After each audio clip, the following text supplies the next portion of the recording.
आयशा मंजिल FD area block 6 की तरफ। ठीक है, और आप मुझे बताएं कि जो इसका एड्रेस, ठीक है सनी भाई, इसका जो एड्रेस और कॉन्टैक्ट नंबर वो वीडियो के नीचे भी मिल ताकि हमारे व्यूअर्स देख के इधर आ सके। अच्छा सनी भाई, आप मुझे बताएं डिलीवरी भी मौजूद है इधर? जी जी बिल्कुल, यहाँ पे डिलीवरी भी है, कांटा की थ्रू भी है और टेकअवे भी है, डाइनिंग भी है, सब चीज़ें मौजूद। मतलब जबरदस्त। रेट बिल्कुल वही है और इसके अलावा रेट वही है, और हम लोग डील्स भी यहाँ पे अलग अलग लॉन्च करते हैं।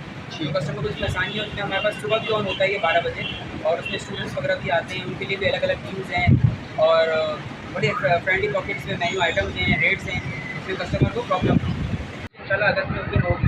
गुलशन इकबाल मस्जिद चौराहे की तरफ है, और इसके बाद हम लोग इंशाल्लाह कराची के बाद इस्लामाबाद में हमारा प्लान है करने का। अस्सलाम वालेकुम, मोहम्मद जुनैद जेपी 90 न्यूज़ की तरफ से इस वक्त मैं 8 फ्लावर आयशा मंजिल पे वो फूड कोर्ट यहाँ पे खुला हुआ है, और हमारे साथ यहाँ के डायरेक्टर है मोहम्मद सफ़ी साहब, जो तमाम इसकी डिटेल आपको बताएंगे।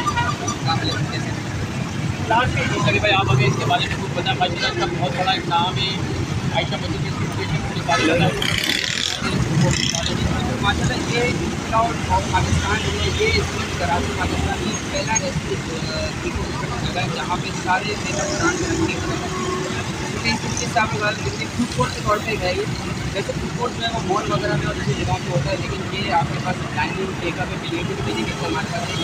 कराची के बिल्कुल भी आयशा मंजिल की तरफ, और एक हमारे पास में होटल है